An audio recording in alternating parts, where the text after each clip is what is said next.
Hey guys, welcome back to our YouTube channel. In this video, I'll show you how to uncap FPS in Roblox. Now, a quick one on your keyboard.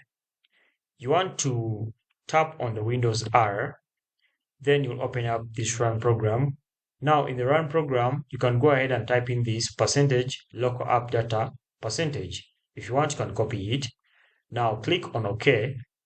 Once you click on OK, it will then bring up these folders. Go ahead and expand them. Now come over here and look for Roblox. Now remember there are two. We have Roblox Studio and Roblox. Now go ahead and click on this folder for Roblox.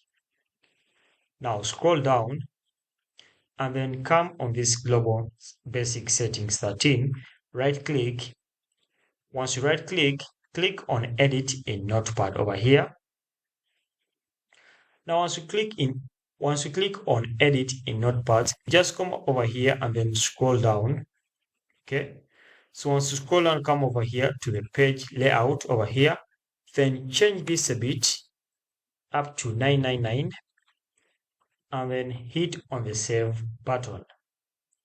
Once you hit on the save button, then the configuration will run again and then you'll have solved that problem. So guys, thanks for watching.